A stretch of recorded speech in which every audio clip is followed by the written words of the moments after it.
Iblis sekuat akhirnya dijelaskan oleh Oda Sensei, di mana setelah sekian lama kemampuan paling misterius dan paling aneh ini alias Nikyu Nikyu no Mi dari Bartolomeo Kuma setidaknya sudah menuju ke titik terangnya. Dan sejak awal saya merasa kemampuan dari Kuma ini sangat-sangat overpower sekali. Mulai dari dia bisa teleport lah, dia pula bisa memantulkan segala hal dari jenis serangan biasa sampai yang super kuat. Dia pula bisa membuat semacam meriam yang bahkan tubuh besi dari Franky dapat meletup semudah itu. Dan ultimate-nya, dia bahkan bisa mengeluarkan luka dari seseorang dan bukan hanya itu saja, bahkan luka tersebut bisa dia transfer ke orang lain. Bukankah itu hal yang sangat-sangat gila sekali dari satu kemampuan saja? Nah, Garju Blaster, sebelum kita membahas lebih jauh tentang Kuma dan apalagi kita mendapatkan flashback nih dari chapter terbaru, pastikan subscribe dan nyalakan bel notifikasinya ya, agar kalian tidak tertinggal informasi dan analisis-analisis menarik dari channel Devil no Mi. Serta pastikan juga kalian tonton video sampai habis agar tidak ada informasi yang miss dan juga setengah-setengah, karena One Piece itu tidak masuk akal, tapi akal bisa masuk. Nah, mari tanpa basa-basi lagi, kita langsung saja wadaw. Kemampuan dari Nikyu Nikyu no Mi ini baru saja terungkap kemampuan sebenarnya bahwa dia bisa mengkonvert hal yang tidak berwujud menjadi hal yang berwujud. Dimana salah satu contoh yang tadi terkait Luffy yang buat kita mendapatkan momen terepik sejagat raya One Piece, dan lebih dari itu, bahkan kemampuannya dapat mengkonvert ingatan, perasaan, bahkan pikiran seseorang menjadi objek yang dapat dirasakan oleh orang yang menyentuhnya dengan bentuk wujud layaknya telapak tangan hewan atau paw tersebut. Yang itu juga alasan kenapa Kuma tidak ingin Bone melihat ingatannya yang akan kita bahas di bagian belakang video ini. Untuk masalah warna, jangan terlalu dihiraukan lah ya untuk bentukan Nikyu dari memori yang dilihat oleh Bone, karena kita masih belum tahu warnanya dan itu hanyalah warna dari fan art saja. Dimana untuk luka atau pen yang kita lihat dari Luffy itu sudah jelas warnanya adalah pink karena terlihat di manganya juga berwarna seperti itu. Dimana untuk usernya yaitu Bartolomeo Kuma, dia ini pemakan Nikyu Nikyu no Mi. Dan bukan hanya dia menjadi subjek tes oleh Vegapunk dan pemerintahan dunia sebagai hasil senjata yang luar biasa, bahkan dia di-cloning menjadi pasifista dan Seraphim yang terbaru. Tapi bahkan juga Vegapunk menggunakan Kuma sebagai individu yang sama dengan kemampuan buah iblisnya yang digunakan oleh Vegapunk untuk membantunya dalam berbagai penelitian yang ada. Dimana jika kita kembali ke tadi saat dia mengkonvert objek tidak terwujud, di sini saya cukup curiga apakah ini juga akan berpengaruh ke kemampuan dari buah iblis. Mungkin contoh sederhananya akan seperti ini.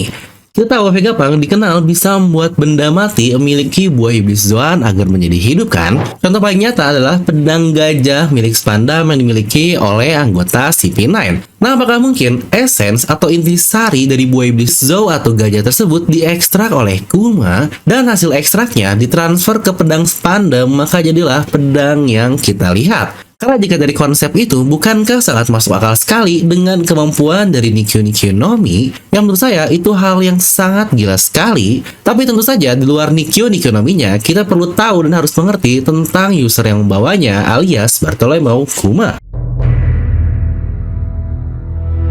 Dia adalah salah satu karakter yang sangat misterius yang mari kita coba recap cepat ya untuk masalah Kuma ini. Dia dikenalkan di chapter 233 saat perkumpulan Shichibukai di Marijois lalu, di mana dia bersama dengan Doflamingo pemegang bounty terbesar pada saat itu yang kita tahu, di 340 juta berry dan 296 juta berry. Di mana setelah itu Kuma ini muncul kembali di Thriller Bark pasca kekalahan Moria, yang awalnya terlihat dia ini menjadi seseorang yang paling berbahaya dan memberikan ancaman ke bajak laut topi jerami. Karena bukankah di sana tujuannya sangat jelas sekali, dia harus membawa kepala Luffy untuk pemerintah dunia.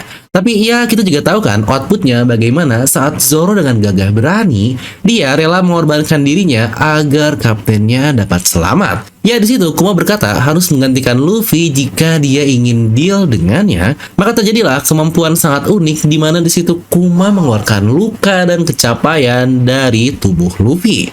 Jika kalian perhatikan, karena di situ Luffy bertarung semalaman penuh, tapi besoknya dia udah normal lagi, tidak seperti kenapa-napa.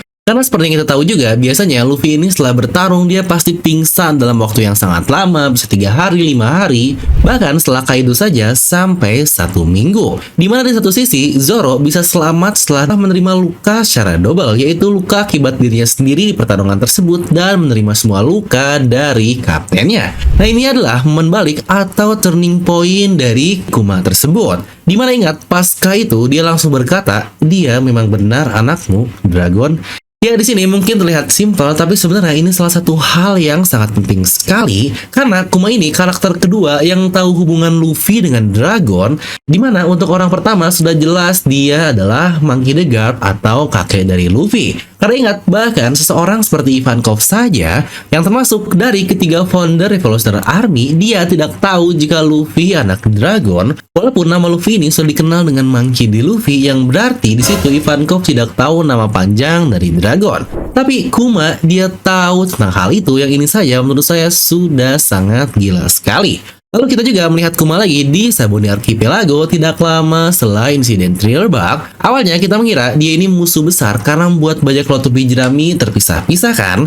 Tetapi setelah misteri mulai terungkap, sedikit demi sedikit, akhirnya kita pun tahu jika Kuma ternyata menolong mereka semua. Tidak hanya dari Kizaru, Sentomaru, dan pasifista lain, bahkan Kuma juga menempatkan mereka ke tempat yang sangat-sangat sesuai sekali dengan spesialisasi dari bajak laut topi jerami. Yang kita juga tahu, itu adalah saat terakhir Kuma masih memiliki kepribadian yang dia miliki. Karena setelah itu, kita lihat dia di Marineford sudah tidak memiliki kesadarannya lagi. Dan tidak lama lagi, Kuma muncul kembali di Sabaody Archipelago untuk menjaga kawasan Sunny sebagai program terakhir yang dia miliki. Lihat kan, bukankah ada yang merasa jika itu sangat janggal sekali? Kuma yang bukan siapa-siapa bagi bajak laut topi jerami, dia menyelamatkan dan membantu mereka. Apa mungkin hanya karena Luffy adalah anak Dragon, dimana saya yakin tidak sesimpel itu, karena alasan itu sangat dasar sekali bagi Kuma untuk harus mengorbankan segalanya. Dimana alasan inilah yang akhirnya udah memberikan plot kepada kita terkait flashback dari Kuma,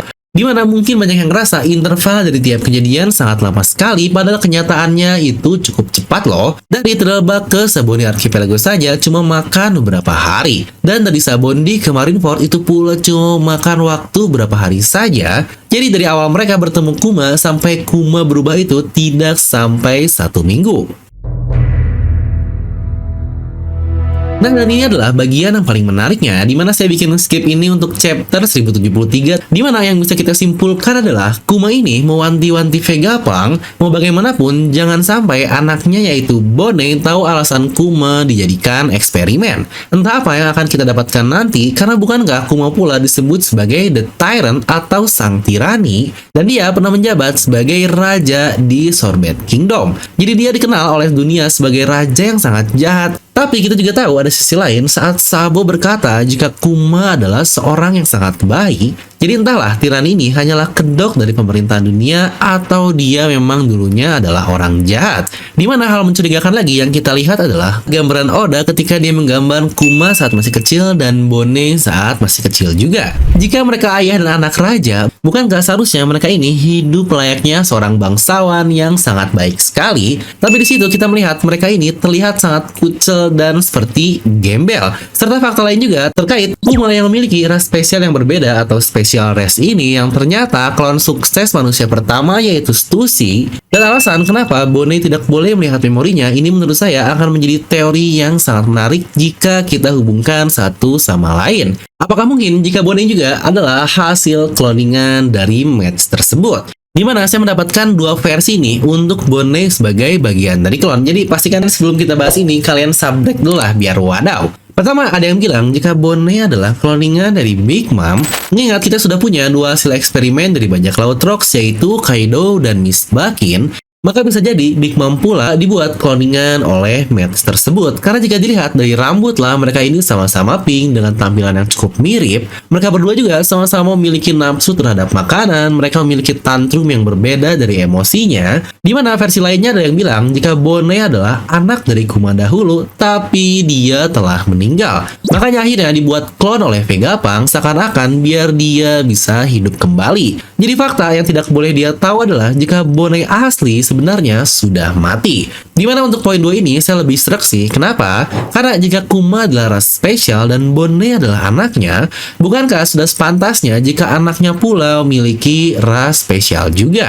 Dimana sebenarnya masih ada beberapa ras yang belum terungkap dengan cukup jelas sih. Untuk Lunarian ya kurang lebih adalah di mana masih ada ras seperti Oni yang dimiliki oleh Kaido dan Yamato, kita masih belum tahu. Lalu ras Kuma juga yang kita belum tahu, dan terbaru adalah ras dari Stussy. Nah, dimana jika kita kembali ke kemampuan dari Nikkyo no Mi yang dapat mengubah hal tidak berwujud menjadi hal berwujud, sebenarnya satu-satunya yang menjadi pikiran saya dan menjadi ultimate dari impian tersebut seperti kata-kata dari Vegapunk, dia dapat mengubah pikiran atau imajinasi menjadi sesuatu yang pasti. Apakah jangan-jangan dahulu juga ketika di masa Void Century, kemampuan Nikkyo no Mi inilah yang menghasilkan kemampuan buah iblis? Karena ingat seperti kata-kata Vegapunk bahwa buah iblis ini terbentuk dari dream atau impian. Jadi Devil no Mi adalah imajinasi atau impian yang ada sejak zaman dahulu yang akhirnya terwujud menjadi sebuah buah, menjadi buah, dan itulah yang menjadi buah iblis yang konsepnya kurang lebih sama seperti yang kita bahas terkait buah iblis dari Spandam, di mana impian atau imajinasi dari seseorang yaitu dikeluarkan oleh Nikkyo no Mi yang akhirnya dimasukkan ke dalam buah dan terbentuklah buah iblis di masa Void Century. Yang berarti jika benar-benar seperti itu, kemampuan Nikkyo no Mi inilah yang menjadi ultimate dari semua buah iblis, yang kemungkinan itu juga menjadi alasan kenapa Oda akan memperkenalkan kemampuan Nikkyo di saat Oda juga memperkenalkan apa itu buah iblis. Devil no Mi atau buah iblis adalah dream atau impian dari seseorang. Ya samalah dengan channel ini, yaitu Devil no Mi yang menjadi impian dari kalian terkait segala hal di One Piece ini. Jadi sekali lagi jangan lupa untuk subscribe, anjay. Nah, jadi itulah bahasan lengkap terkait buah iblis terbaik yang dimiliki oleh salah satu karakter paling penting, yaitu Bartolomeo Kuma. Nah, serta buat kalian juga nih yang mau ningkatin status fashion wibu kalian, ada rilis baru dari DNA Merchandise, desain yang sudah ditunggu bertahun-tahun dan menjadi favorit dari mangaka kita, yaitu Eiichiro Oda saat menggambar Gear 5 Luffy yang wadaw banget. Dimana di masa launching ini ada promo dari 150.000 menjadi hanya 99.000 saja. Dan ingat, ini untuk 56 pembeli pertama saja ya. Kenapa 56 bang? Iya dong, karena 56 ini berarti Gomu biar sesuai lah dengan kapten kita. Dimana untuk beberapa pembeli kalian akan mendapatkan box poneglyph dan stiker-stiker yang unik juga. Untuk bahannya kami menggunakan 24S dan ini adalah kaos premium ya dengan sablon DTF impor. Jadi untuk kaosnya aman suraman banget lah. Pembelian pun sudah bisa COD dan ada gratis ongkir di e-commerce kesayangan kalian. Jadi tunggu apa lagi? Miliki sekarang dan bergabung menjadi tim Gomu aka Devil no Mi dan tingkatkan status wibu kalian. Pembelian bisa langsung klik link di deskripsi video ya. Gimana kalian bisa langsung tuliskan pendapat kalian di kolom komentar di bawah. Dan seperti biasa, semoga kalian terhibur dengan video ini. Like aja kalian suka, dislike aja kalau suka. Jangan lupa untuk subscribe dan juga share ke teman kalian. Gue Devil pamit and I'll see you guys next time.